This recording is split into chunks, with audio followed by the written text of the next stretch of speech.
तो इसके पहले वाली वीडियो में हम लोगों ने देखा था कि उस टीचर ने बोला था कि मैं अपनी पावर तुम सबके बराबर कर लूँगा और अगर तुम में से कोई भी मुझे हरा सकता है तो फिर उसे इस ट्रेनिंग में आने की ज़रूरत नहीं है, मैं उसको पूरे पूरे नंबर दे दूंगा। उसके आगे से हमारा यह वीडियो शुरू होता है, लेकिन उससे पहले आप लोग वीडियो को लाइक ज़रूर कर दीजिएगा क्योंकि वीडियो तो काफ़ी सारे लोग देखते हैं लेकिन आप में से कुछ ही लोग सिर्फ लाइक करते हैं। तो चलिए शुरू करते हैं। हम लोग दोपहर में 1 बजे लिनक्यू को देखते हैं। वह बगल में पड़े हुए एक वाइपर को उठा के देख रहा होता है। तभी जेंगसन उससे आके पूछता है कि तुम यहाँ अभी क्या कर रहे हो, कंपटीशन तो शुरू ही होने वाला है। लिनक्यू बोलता है कि तुमने जो लास्ट टाइम मुझे हथियार दिया था वो तो टूट गया था, इसीलिए मैं फाइट करने के लिए कुछ ढूंढ रहा था।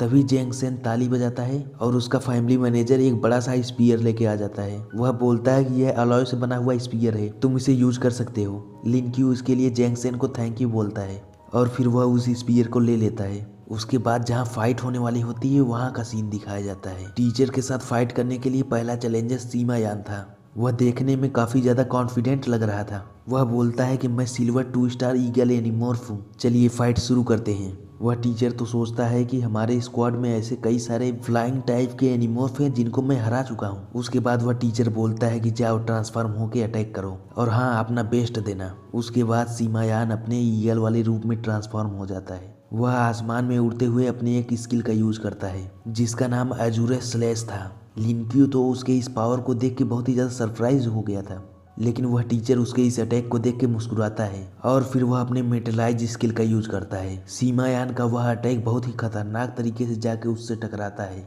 लेकिन स्किल यूज करने की वजह से टीचर का शरीर तो मेटल का बन गया था जिससे उसको तो एक खरोंच तक नहीं आती है और उसके बाद सीमायान का तो मुंह ही बन जाता है। टीचर बोलता है कि तुम्हारा माना खत्म ही होने वाला होगा, क्या तुम अभी हार मानोगे या फिर थोड़ा सा पिटने के बाद। उसके बाद तो सीमायान अपनी हार एक्सेप्ट कर लेता है। उसके बाद वह टीचर बोलता है कि अगला कौन चैलेंज करना चाहता है। तभी उधर से ओलियोंग आते हुए बोलती है कि मैं सिल्वर 3 स्टार फायर अवेकनर हूँ, मेरे साथ थोड़ा सा कम पावर यूज करिएगा। उसके बाद वह टीचर बोलता है ठीक है चलो शुरू करते हैं। इधर ओलियोंग भी अपने पावर को एक्टिवेट करते हुए अटैक करने के लिए तैयार हो जाती है। उसके बाद वह एक छोटा सा फायर बॉल का अटैक करती है। टीचर सोचता है कि उसने मुझे चैलेंज किया है तो इसका मतलब है कि वह इससे अच्छा कर सकती है, इसे छोड़ो मैं ही अटैक कर देता हूँ। उसके बाद तो ओलियोंग मुस्कुराती है और फिर अपनी स्किल का यूज करती है जिसका नाम फ्लेम मशीन गन था और उससे बहुत सारी फायर निकल के उस टीचर के ऊपर हमला कर देती है। उसके बाद तो टीचर अपने पावर का यूज करते हुए उसके उस अटैक को रोकने लगता है। ओलियोंग तो बोलती है कि मैं हमला करने में बिल्कुल भी पीछे नहीं हटूंगी टीचर। फिर वह फ्लेम स्नाइपर नाम के अपने स्किल का यूज करती है जिससे कि एक बहुत बड़ा फ्लेम निकल के उस टीचर के ऊपर जाने लगता है। टीचर भी सोचता है कि इस साल के नए नए बच्चों में कुछ तो बात है। वह बड़ा सा फायर का अटैक टीचर को लगने ही वाला था कि टीचर ने अपने एक स्किल का यूज किया और फिर अपने सामने एक मोटी सी स्टील की दीवार बना ली। वह सोचता है कि इस फ्लेम का टेम्परेचर लगभग 1500 होगा, मैं तो इसे ज़्यादा देर तक संभाल नहीं पाऊंगा। उसके बाद हम लोग ओलियोंग को देखते हैं जिसका माना पूरी तरह से खत्म हो जाता है और फिर वह अपनी हार मान लेती है। टीचर भी बोलता है कि तुम थोड़ा बहुत स्ट्रांग तो हो और हम लोग वहीं पीछे खड़ी हुई जेनजेन को देखते हैं। वह टीचर से बोलती है कि मैं सिल्वर 4 स्टार आइस अवेकनर हूँ, वैसे आपने अभी फाइट किया है तो क्या आप मुझसे फाइट करने से पहले थोड़ा सा रेस्ट लेना चाहेंगे। वह टीचर बोलता है कि मैं गोल्ड रैंक पे हूँ, मेरे पास अभी पर्याप्त माना बचा हुआ है। उसके बाद जेनजेन अपने वही बो एंड एरो को समन कर लेती है। टीचर भी फाइट करने के लिए एकदम से तैयार हो जाता है। उसके बाद वह अपना पहला अटैक फ्रॉस्ट एरो करती है जिसको रोकने के साथ टीचर बोलता है कि यह तो काफी ज्यादा पावरफुल है, इस साल के नए नए बच्चे तो एकदम मॉन्स्टर जैसे आए हैं। वह कुछ और कर पाता उससे पहले ही बहुत सारे आइस क्रिस्टल आके उससे टकराने लगते हैं। वह सोचता है कि मुझे पास से जाके अटैक करना चाहिए और क्वीन जेनजेन ने फिर से अपना एक आइस एरो फायर कर दिया था जिसको रोकते रोकते तो टीचर की हालत ही खराब हो जाती है। वह बोलता है कि ऐसे तो मैं ज्यादा देर तक नहीं टिक पाऊंगा। लिनक्यू भी जेनजेन की इस पावर को देख के बहुत ही ज्यादा खुश हो जाता है। तभी क्वीन जेनजेन बोलती है कि मैं हार मानती हूँ, मेरा माना खत्म हो गया है। और यह सुनने के बाद टीचर थोड़ी सी चैन की सांस लेता है। टीचर बोलता है कि क्या कोई और है। तभी लिनक्यू अपना हाथ उठाते हुए बोलता है मैं सिल्वर 1 स्टार एनिमॉर्फ हूँ। वह टीचर भी लिनक्यू की पावर जानने के लिए इंटरेस्टेड था।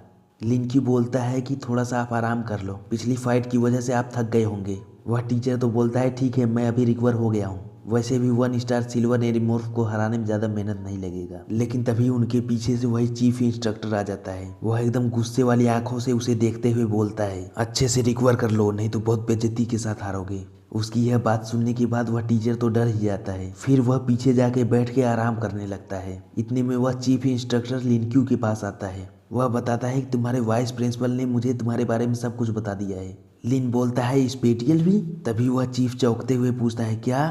फिर लिन तो बात को कैसे कैसे संभालते हुए बोलता है मैं एक एनिमॉर्फ हूँ। वह चीफ बोलता है कि अपने इस टीचर को अच्छा सबक सिखाना, यह तो तुमको बिल्कुल हल्के में ले रहा है। वह टीचर तो बोलता है आ जाओ मैं तैयार हूँ। तभी वह चीफ बोलता है कि जो भी हारेगा उसे 500 पुशअप लगाने पड़ेंगे। इसके बारे में सुन के तो लिनक्यू की हालत ही खराब हो जाती है। उसके बाद वह टीचर बोलता है कि जाओ ट्रांसफॉर्म होकर अटैक करो। तभी लिनक्यू बोलता है कि उससे मेरे पावर में ज़्यादा डिफरेंस नहीं आता है, इसीलिए मैं तो ऐसे ही फाइट करूंगा।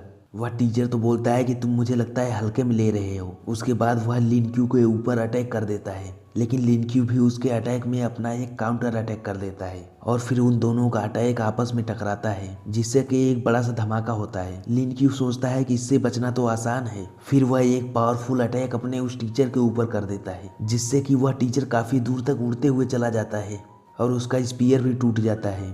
उधर पीछे की साइड वह चीफ इंस्ट्रक्टर भी खड़ा हुआ था। वह सोचता है कि इस बच्चे की फिजिकल स्ट्रेंथ तो काफी अच्छी है। उसको देखने के बाद तो जेन जेन भी सोचती है कि यह तो मेरे से भी ज्यादा पावरफुल हो गया है और यह बात तो मेरे लिए अच्छा ही है। और उसके बाद वह लिनक्यू को चीयर करते हुए बोलती है लिनक्यू यू कैन डू इट, तुम हमारे टीचर को हरा सकते हो। जिसके बाद तो काफी सारे बच्चे यही बात बोलने लगते हैं और इधर लिनक्यू को तो कुछ बात समझ में ही नहीं आ रहा था। वह बोलता है हाँ मैं हराऊंगा। तभी वह टीचर पीछे से खड़ा हो जाता है। वह बोलता है कि मैं स्पीयर चलाने में इतना अच्छा नहीं हूँ, लेकिन मैं डैगर अच्छे से यूज कर सकता हूँ। लिनक्यू तो बोलता है हाँ तो क्या? टीचर बोलता है कि पिटने के लिए तैयार हो जाओ।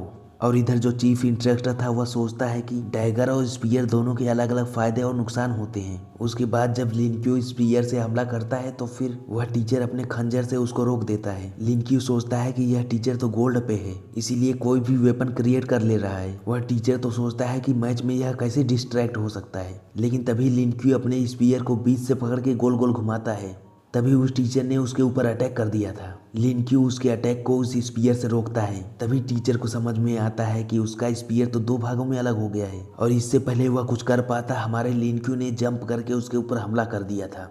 वह टीचर अपने मेटलाइज वाले स्किल का यूज करता है, जिससे कि उसका शरीर बहुत ही ज्यादा स्ट्रांग हो जाता है। लेकिन लिनक्यू के अटैक से टकरा के वह बहुत दूर उड़ते हुए जाता है। इसको देखने के बाद तो सब बच्चों का मुंह खुला का खुला ही रह जाता है। लेकिन तभी वह टीचर अपने आप को बैलेंस कर लेता है। वह सोचता है कि एक एनिमॉर्फ का इतना स्ट्रांग बॉडी कैसे हो सकता है। लिनक्यू सोचता है कि मुझे तो इतनी सी फाइट में थकान होने लगी है, लेकिन गोल्ड अवेकनर की कैपेसिटी ज्यादा होती है, क्या मुझे फाइट करना चाहिए या फिर नहीं। वह टीचर भी सोचता है कि अगर ऐसे ही चलता रहा तब तो मैं हार जाऊंगा। लिनक्यू बोलता है कि हम दोनों की पावर लगभग सेम है, तो फिर क्यों ना इस मैच को ड्रॉ मान लिया जाए। उसके बाद वह टीचर भी उसकी बात को मान लेता है। वह बोलता है कि यह भले ही एक ड्रॉ था, लेकिन मैं अपनी पावर को सप्रेस करके तुमसे फाइट नहीं कर रहा था, इसीलिए अगर तुम चाहो तो यह ट्रेनिंग स्किप कर सकते हो। लिनक्यू बोलता है नहीं नहीं मैं तो ट्रेनिंग जरूर अटेंड करूंगा। तभी जेंगसेन बोलता है कि क्या तुम सही में यह करना चाहते हो। ओलियोंग ही बोलती है कि मुझे कैसे करके उसके पास होना चाहिए। तभी वह टीचर बोलता है कि तुम सब यहाँ पे खड़े क्यों हो, अगर दोपहर वाली ट्रेनिंग नहीं करोगे तो रात में खाना नहीं मिलेगा। जिसको सुनने के बाद तो सबका मोह ही उतर जाता है और वह टीचर तो जेंगसेन को स्पेशली पकड़ के ले जाता है। तभी लिनक्यू के पीछे से वह चीफ इंस्ट्रक्टर आता है, जिसको देख के लिनक्यू कुछ सोचने लगता है। वह चीफ बोलता है क्या तुम मेरे साथ थोड़ा सा टहलने चलोगे। लिनक्यू तो बोलता है क्या सिर्फ हम दोनों ही। वह चीफ बोलता है कि हाँ हम दोनों ही। उसके बाद तो लिनक्यू के दिमाग में काफी सारी बातें चलने लगती है। वह बोलता है कि क्या मैं जाने से मना कर सकता हूँ। तभी वह चीफ इंस्ट्रक्टर बोलता है कि मैं तो तुम्हें फ्लाइट से कहीं घुमाने वाला था। लिनक्यू पूछता है क्या आपके ईगल पे फ्लाइट। चीफ तो बोलता है तुम्हें यह कैसे पता, वैसे मुझे तो नहीं लगता कि तुम्हें माना बीस्ट के बारे में ज्यादा कुछ पता होगा। उसके बाद वह अपने उस ईगल को नीचे बुलाता है, जो कि बहुत बड़े साइज का था। और इसी सीन के साथ हमारा यह वीडियो यहीं पे खत्म होता है। अगले वीडियो में हम लोग देखेंगे कि लिनक्यू अपने स्किल की वजह से माना बीस्ट के बारे में बहुत कुछ बताता है। उसके बाद तो वह एक सुंदर सी लड़की से मिलने जाता है, जो कि काफी ज्यादा सुंदर होने के साथ ही काफी ज्यादा खतरनाक पावर्स वाली थी। और फिर लिनक्यू उसके साथ में कुछ ऐसा करने वाला है जिससे आपको तो एकदम मजा ही आ जाएगा। इसलिए अगर आने वाली वीडियोस के लिए एक्साइटेड हो तो फिर अभी के अभी चैनल को सब्सक्राइब करके बेल नोटिफिकेशन को ऑल पे सेट कर लेना। हम आपसे मिलेंगे कल नए वीडियो में, तब तक के लिए बाय बाय।